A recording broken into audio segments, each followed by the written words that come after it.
தமிழ்நாட்டு தமிழர்கள் முதல் உலகத் தமிழர்கள் வரை அனைவருக்கும் அன்பு வணக்கம். அன்பிற்குரிய தமிழர்களே, இன்றைக்கு நம்முடைய எரிதனல் வாயிலாக எந்த செய்திகளை உங்கள் அனைவருக்குமான கவனத்திற்கு கொண்டு வருகிறேன் என்று சொன்னால், 4 நாட்களாக இந்திய மார்க்சிய பொதுவுடைமை கட்சியினுடைய மாநாடு மதுரை மாநகரில் நடைபெறுகிறது. ஒரு காலத்தில் பாண்டிய நாட்டின் தலைநகராக விளங்கிய மதுரை, அந்த மதுரையை 2ஆக பிளந்து கொண்டு ஓடுவது போல் நம்முடைய வைகை ஆற்று தாய் ஓடுகிறார்.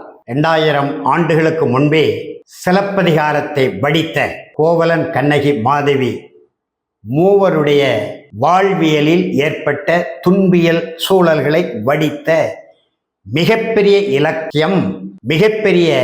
இலக்கியம் சிலப்பதிகாரம். காப்பிய காலம் என்றே அந்த காலத்தை நாம் சொல்லுகிறோம்.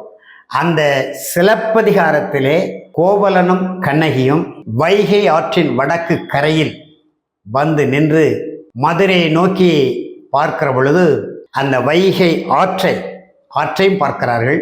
ஆற்றுக்கு தென்பகுதியில் இருக்கக்கூடிய மதுரை மாநகரையும் தலைநகரையும் 4 மாட கூடலையும் பார்க்கிறார்கள்.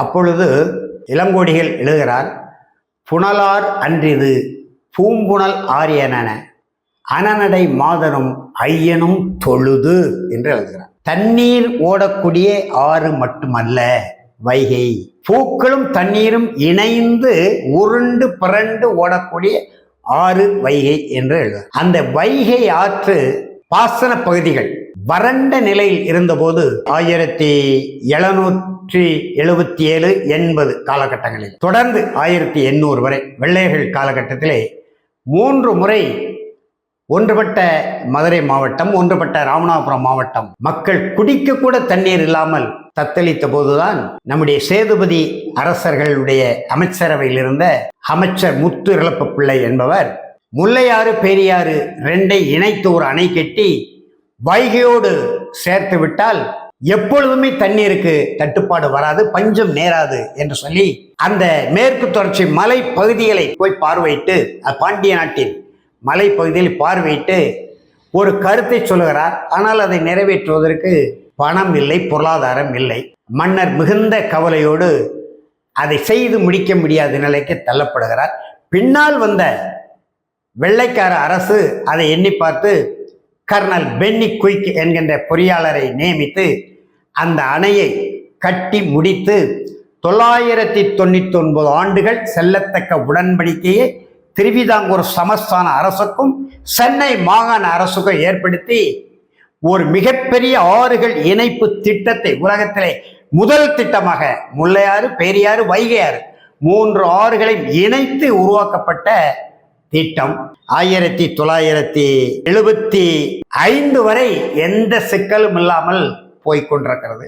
அதன் பிறகு மலையாள மனோரா என்கின்ற இதழ் ஒரு வதந்தியான ஒரு செய்தியை பரப்பி முல்லை பெரியாறு அணை வலிமை இழந்து விட்டது, அதை உடனே உடைத்து விட்டு புதிய அணை கட்ட வேண்டும் என்கின்ற இந்த கோரிக்கைகள்லாம் வருது. அது தொடர்பான வழக்கே பாருங்க, தமிழ்நாட்டில் எவ்வளவு பேர் நாம் இருந்தோம். முதலில் உச்ச நீதிமன்றத்தில் இந்த முல்லை பெரியார் அணைக்கான வழக்கை தொடுத்தவர் சுப்பிரமணிய சாமி. அப்படிதான் இருக்கு நிலைமை. அவர் தொடுத்த வழக்கில் தான் பிறகு தமிழ்நாடு அரசு தன்னை இணைத்து கொண்டு 2014ஆம் ஆண்டு இதற்கிடையில் பல கட்ட பணிகள் நடந்திருக்கு. மக்கள் திலக மாக்கோரா ஏறக்குறைய 18 கோடி ரூபாய் செலவு செய்து ஒரு புதிய அணையை உருவாக்குவது போல் கட்டி எழுப்பி விட்டார்.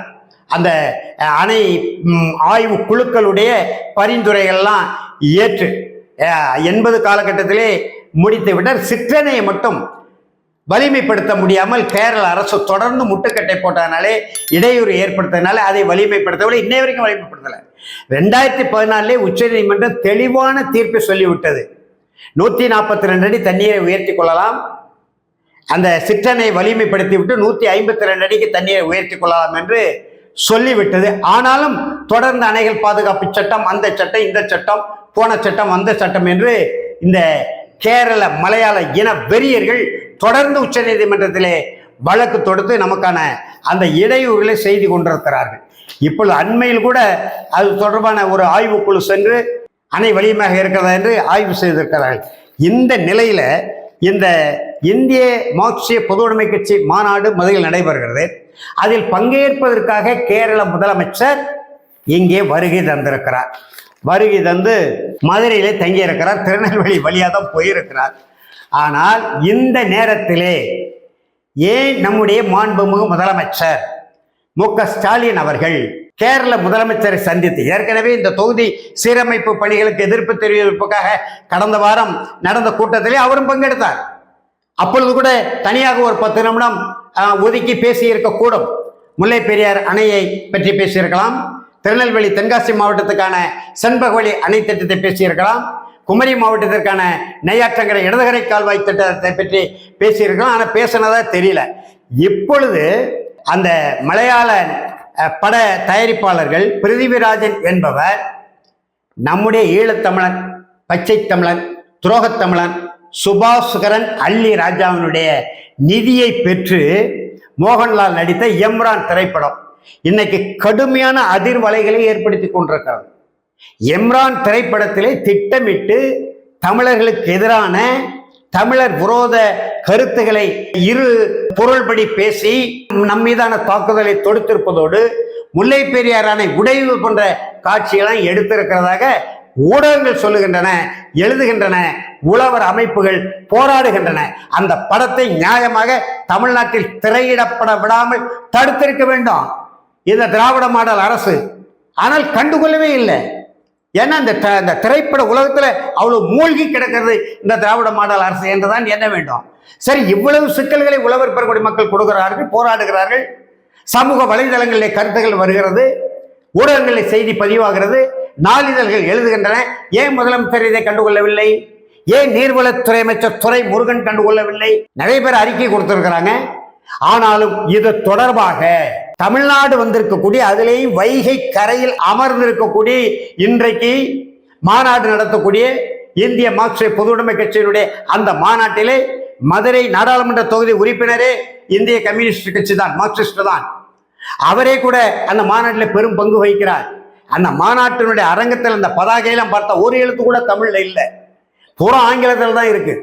இது வேற ஒரு செய்தி. ஆனாலும் கேரளத்தினுடைய முதலமைச்சர் மாண்புமிகு பினராயி விஜயன் மதுரை மாநகரிலே தங்கியிருக்கிற இந்த நேரத்தில், வைகை கரையிலே தங்கியிருக்கிற இந்த நேரத்தில் தமிழ்நாடு முதலமைச்சர் மாண்புமிகு மு.க.ஸ்டாலின் அவர்கள் இன்றைக்காவது அல்லது நாளைக்காவது இதை வலியுறுத்தி பேசியிருக்க வேண்டும் அல்லவா? ஆனால் பேசல. எனவேதான் மீண்டும் மீண்டும் மலையாளிகள் மலையாள இன வெறியோடு, அது கலைத்துறையாக இருந்தாலும் சரிதான், சமூக நலத்துறையாக இருந்தாலும் சரிதான், அல்லது இயற்கை வள பாதுகாப்பு அமைப்புகளாக இருந்தாலும் சரிதான், தொடர்ந்து ஏற்கனவே முல்லை பெரியாறு அணையின் பாசன பகுதி நமக்கு ஏறக்குறை 3 லட்சம் ஏக்கர் இருந்தது. தேனி, திண்டுக்கல், மதுரை, ராமநாதபுரம், சிவகங்கை மாவட்டங்கள் வரை அந்த 3 லட்சம் ஏக்கர் நஞ்சை நிலங்கள், இருபோக நஞ்சை நிலங்கள் இன்றைக்கு வெறும் 80,000 ஏக்கர் நிலங்களாக தேனி மாவட்டத்துக்குள் மட்டும் முடங்கக்கூடிய நிலை உருவாகி இருக்கிறது கடந்த 30-35 ஆண்டு காலமாக, 40 ஆண்டு காலமாக. எனவே கச்சத்தீவை மீட்க வேண்டும் என்று ஒரு வரலாற்று சிறப்புமிக்க தீர்மானத்தை சட்டப்பேரவையில் நிறைவேற்றியதை போல் தமிழ்நாடு மாண்புமிகு முதலமைச்சர் மு.க.ஸ்டாலின் அவர்கள் 1972 வாக்கிலே அன்றைக்கு இருந்த இந்திய கம்யூனிஸ்ட் கட்சி முதலமைச்சர் அச்சுத மேனனிடம் முல்லை பெரியாறு அணையில் அன்றைக்கு நமக்கு இருந்த படகு விடுகிற உரிமை, மீன் பிடிக்கிற உரிமை, மரம் செடி கொடிகளை வெட்டுகிற உரிமை, ஓடுகிற மேலிருந்து விழுகிற தண்ணீரை பயன்படுத்துகிற உரிமை, எல்லாவற்றுக்கு மேலாக அணையை பாதுகாக்கிற உரிமை எல்லாம் அன்றைக்கு இருந்தது. இழந்தது திராவிட முன்னேற்ற கழக ஆட்சிதான். அந்த இழந்த உரிமைகளை மீளப்பெற வேண்டும் எனால் 2013 ஐயா கலைஞரே அறிக்கை கொடுத்திருக்கிறார். குறைந்தபட்சம் தேவிகுளம் பீர்மேடு பகுதியாவது கேரளத்திடமிருந்து மீட்டு தமிழ்நாட்டோடு சேர்க்க வேண்டிய காலம் உருவாகிவிட்டது என்று சொல்லி இன்றைக்கு 11 ஆண்டுகள் ஆகிவிட்டது. இப்பொழுது திராவிட முன்னேற்ற கழக ஆட்சி தான், திராவிட மாடல் ஆட்சி தான். எனவே இந்த நேரத்திலாவது உடனடியாக நம்முடைய கேரள முதலமைச்சர் பினராயி விஜயனை அருகி சிற்றணை பகுதியிலே வெட்டக்கூடிய அந்த வேலைகள் செய்வதற்கு இடையூறாக தடையாக இருக்கக்கூடிய 27 மரங்களை வெட்டுவதற்கு 2001 அப்படி ஒரு கோரிக்கை இருந்தது. அந்த கோரிக்கைக்கு கேரள வனத்துறையினர் ஒப்புதல் கொடுத்து விட்டார்கள். ஒப்புதல் கொடுத்ததோடு நன்றி தெரிவித்து பினராயி விஜயனுக்கு நம்முடைய மாண்புமிகு முதலமைச்சர் கடிதம் எழுதிய கடிதம் ஊடகங்களை பெரிதான உடனே பினராயி விஜயனை கூப்பிட்டு அந்த உத்தரவை நிறுத்தி வைக்கும்படி மறு உத்தரவு பிறப்பித்து விட்டார். எனவே அதனாலதான் நான் 2002 கேரள ஒரு காவல்துறையினுடைய துணை கண்காணிப்பாளர், 3 ஆய்வாளர்கள், 5 துணை ஆய்வாளர்கள், மொத்தம் 137 காவல்துறையினர் அந்த அணையை பாதுகாத்துக் கொண்டிருக்கிறார்கள். அம்மையார் ஜெயலலிதாவே மத்திய பாதுகாப்பு படையினுடைய பாதுகாப்பின் கீழ் கொண்டு வர வேண்டும் என்று கோரிக்கையெல்லாம் வச்சிருக்கிறாங்க. அந்த 137 கேரள காவல்துறையினுடைய கண்களிலே மண்ணை தூவி விட்டு அணைக்கு நான் போய்விட்டு வந்தேன். அந்த மரங்களை எல்லாம் பார்த்து விட்டு வந்தேன். 27 மரங்கள் கூட வெட்ட வேண்டியதில்லை. ஒரு 14 மரங்களை வெட்டினால் சிற்றணையை வலிமைப்படுத்த முடியும். சிற்றணையை வலிமைப்படுத்தி விட்டால் மீண்டும் நாம் உச்சநீதிமன்றத்தை அணுகி 152 அடி தண்ணீர் தேக்குவதற்கான உச்சநீதிமன்ற நீதி பேராணை நாம் பெற முடியும். அந்த வகையிலே உடனடியாக தமிழ்நாடு அரசும் மாண்புமிகு நீர்வளத்துறை அமைச்சர், மூத்த தலைவர், சொல்லுவதற்கு வேதனையாக இருக்கிறது, வெட்கமாக இருக்கிறது. இந்த நாட்டு நலனை பற்றி கொஞ்சமும் அக்கறை இல்லாத ஒரு தமிழ்நாட்டு குடிமகன் இருக்கிறார் என்றால் அதுக்கு இன்னைக்கு இருக்கிற நீர்வளத்துறை அமைச்சர் துரைமுருகன் தான். கேட்டா சொல்லுவார், மேகதாதுல எந்த கொம்பனும் அணை கட்ட முடியாது. அப்புறம் கபினி அணை எப்படி கட்டினார்கள்? எந்த கொம்பம் கட்டினார்கள்? சேரங்கி அணை எப்படி கட்டினார்கள்? ஹேமாவதி அணை எந்த கொம்பம் கட்டினார்கள்? எல்லாம் உங்களுடைய தானை தலைவர், உலக தமிழினத்தின் ஒப்பற்ற தலைவர் டாக்டர் கலைஞர் முதலமைச்சராக இருந்த போது, மக்கள் தலைவர் மக்கரா முதலமைச்சராக இருந்த போதுதான் கபினி, ஹேமாவதி, கேரங்கின்னு 3 அணையை கட்டிட்டாங்க. லட்சுமணத்தி பதிங்கிற அணையும் கட்டிட்டாங்க. அப்படி இருக்கும்போது எந்த கொம்பனும் கட்ட முடியாது. கட்டி முடிச்சுட்டாலும் உங்களால் என்ன செய்ய முடியும்? எனவே உடனடியாக இந்த முல்லை பெரியார், கேரளாவுக்கும் நமக்குமான முல்லை பெரியார் சிக்கலாக இருக்கட்டும், கண்ணகி கோயில் சிக்கலாக இருக்கட்டும், செண்பகவல்லி அணை சிக்கலாக இருக்கட்டும், கன்னியாகுமரி மாவட்டத்தில் இடதுகரை கால்வாயாக இருக்கட்டும், நெய்யாற்றன் கரை இடதுகரை கால்வாய் திட்டமாக இருக்கட்டும், உடனடியாக பேச்சுரை நடத்தி சுமூகமான தீர்வுக்கு வழிவகுக்க வேண்டும். இல்லையே தேவிகுளம் பீர்மேடு பகுதியை தமிழ்நாட்டோடு இணைப்பதற்கான தீர்மானத்தை, கச்சத்தீவை மீட்பது போல தேவிகுளம் பீர்மேட்டு பகுதியை மீட்கின்ற தீர்மானத்தை இந்த திராவிட மாடல் அரசு சட்டப்பேரவையை கொண்டு வந்து நிறைவேற்ற வேண்டும் என்று தமிழ்நாட்டில் உள்ள அனைத்து வேளாண் பெருங்குடி மக்களின் சார்பாக தமிழ்நாடு அரசையும் மாண்புமிகு முதலமைச்சர் மு.க. ஸ்டாலின் அவர்களையும் கேட்டுக்கொண்டு விடைபெறுகிறேன். நன்றி, வணக்கம்.